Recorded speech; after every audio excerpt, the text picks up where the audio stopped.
Hi friends, అందరికీ నమస్కారం. హంసవేణి గట్టి యూట్యూబ్ ఛానల్కి వెల్కమ్ ఫ్రెండ్స్, వెల్కమ్. ఇంతవరకు ఎవరైనా నా ఛానల్ని సబ్స్క్రైబ్ చేసుకోకపోతే please subscribe my channel friends. ఈరోజు మనం సృష్టి ఎలా జరుగుతుంది అనే టాపిక్ తెలుసుకుందామా.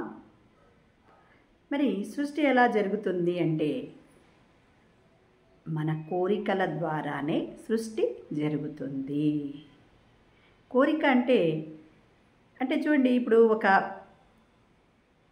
ఒక చిన్న విత్తనం వేస్తే భూమిలో అది ఒక మాను అయినట్లు పెద్ద వృక్షం అయినట్లు అవుతుంది కదా ఫ్రెండ్స్. అంటే ఎలా ఎందుకు అంటే ఆ చిన్న విత్తనంలో ఉన్నది ఎలా అయిందో ఒక మానులాగా మనలో కూడా ఆ ఒక కోరిక, అంటే ఆ కోరిక రావడం వల్ల మనం ఏం చేస్తున్నాము. ఇప్పుడు చూడండి, నేను ఇంజనీర్ కావాలి అనుకున్నాను, కాబట్టి ఆ డాక్టర్ కావాలి అనుకున్నాను. దానికి ఆలోచన చేశాను, ఒక విత్తనం నాటాను, ఆలోచించాను. అంటే నేను బాగా చదువుకొని కష్టపడి నేను చక్కగా మెడికల్ కాలేజీలో చదువుకోవాలి, ఇంజనీరింగ్ కాలేజీలో చదువుకోవాలి.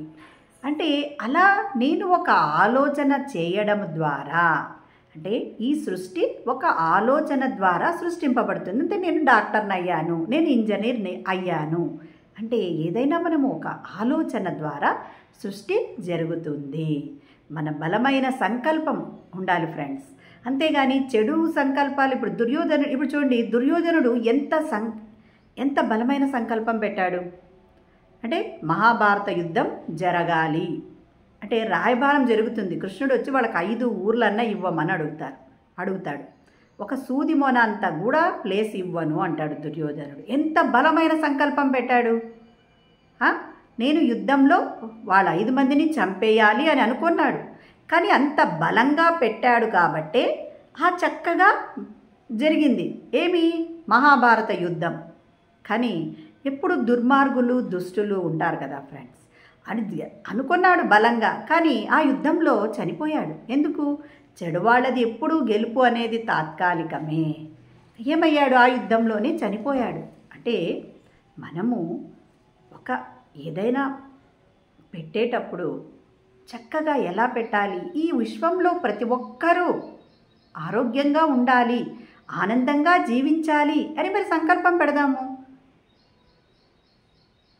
మరి చూడండి, ఒక బాహుబలి చిత్రం అంటే ఆ సినిమాలో పెద్ద పెద్ద బొమ్మ, అంటే పెద్ద పెద్ద పిక్చర్స్, పెద్ద పెద్ద బిల్డింగ్లు ఏవి తీసుకున్నా పెద్దగా ఉంటాయి చూడండి.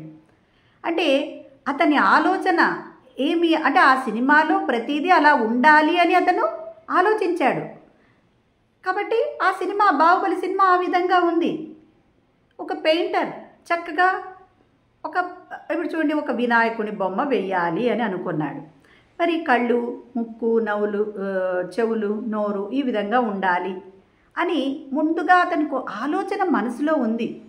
అంటే దాన్ని బాహ్యంగా సృష్టించాడు. అంటే దానికి ఒక చిత్రాన్ని గీశాడు, అంటే సృష్టింపబడింది బాహ్యంలో. కాబట్టి ఏదైనా కానీ ఆలోచిస్తే అది ఖచ్చితంగా సృష్టింపబడుతుంది ఫ్రెండ్స్.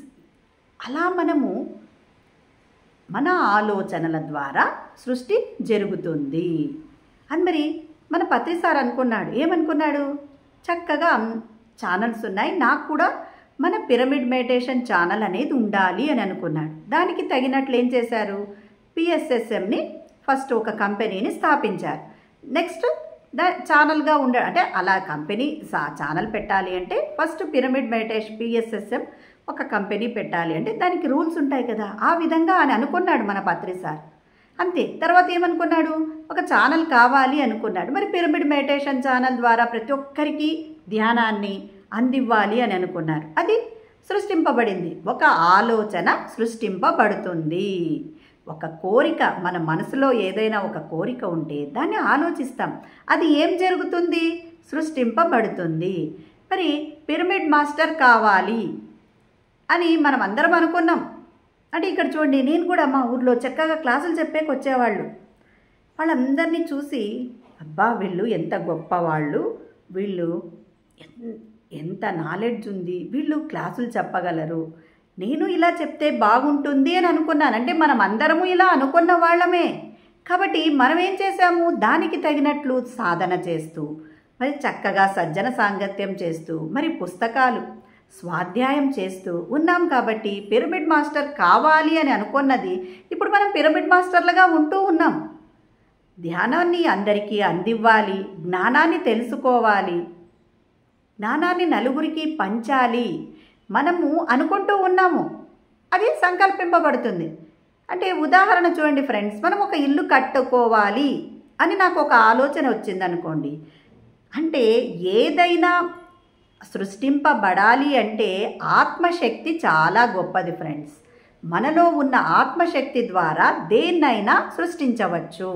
ఇప్పుడు నేను ఒక ఇల్లు కట్టాలి అని అనుకున్నాను. అప్పుడు ఏం చేశాను, నేను ఒక ఇల్లు కట్టాలి అనుకుంటే చక్కగా ఒక ప్లాన్ వేసి, ఇంజనీర్ దగ్గర ఒక ప్లాన్ వేసి, దానికి ఇలా ఉండాలి, ఇక్కడ బాత్రూమ్ ఉండాలి, ఇలా కిచెన్ ఉండాలి, అవన్నీ ఆలోచించి, అంటే ఈ విధంగా ఉండాలి ఉండాలి అని ఆలోచించినాక అది ఒక రూపం దాల్చింది, సృష్టింపబడింది.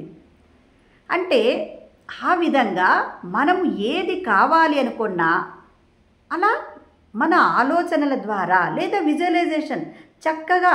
మరి నేను రోజు ఇంకొక విషయం చూడండి ఫ్రెండ్స్, అంటే ఇక్కడ ఇల్లు కట్టాలి అనేది ఒక ఆమె ఒక ఇల్లు కొనుక్కోవాలి అని అనుకునింది ఫ్రెండ్స్. అనుకోవడానికి ఏం చేసిందంటే చక్కగా ఇక్కడ విజువలైజేషన్ కూడా మనము అనుకున్నది సృష్టింపబడుతుంది ఫ్రెండ్స్.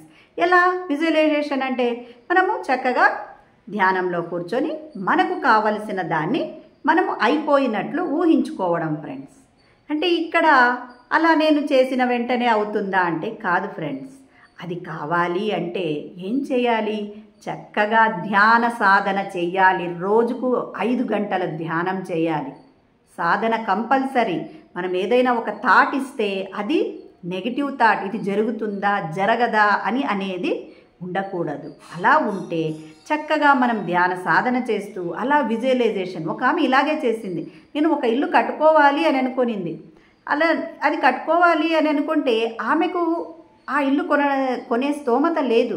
కానీ ఆమె ఏం చేసింది, రోజు ఆ ఇల్లు కొనాలి, తను ఆ ఇంట్లో నివసిస్తూ ఉన్నట్లు, ఆ ఇంట్లో తను చెట్టు దగ్గర ఒక ప్లేస్లో కూర్చొని ఆనందపడుతూ ఉన్నట్లు, ఒక ప్లేస్లో కూర్చొని కాఫీ తాగుతూ ఉన్నట్లు, ఇలా కిచెన్లో వంట చేస్తూ ఉన్నట్లు అవన్నీ ఊహించుకోవడం ద్వారా ఏమైంది, ఆ ఇల్లు అమ్ముతాను అన్న వ్యక్తి మరీ ఈమెకు వచ్చి చెప్పాడు. ఆ విధంగా ఆమె ఇల్లు కట్టుకొనింది. అంటే ఇక్కడ నెగిటివ్గా చెడ్డగా మేము ఇతరుల మీద అన్యాయం చేసే వాళ్ళకి ఏవి జరగవు ఫ్రెండ్స్. ఇది ఖచ్చితం 100%. ఎందుకంటే దుర్యోధనుడు ఏం చేశాడు, బలమైన సంకల్పం పెట్టాడు, యుద్ధం మహాభారత యుద్ధం జరగాలని.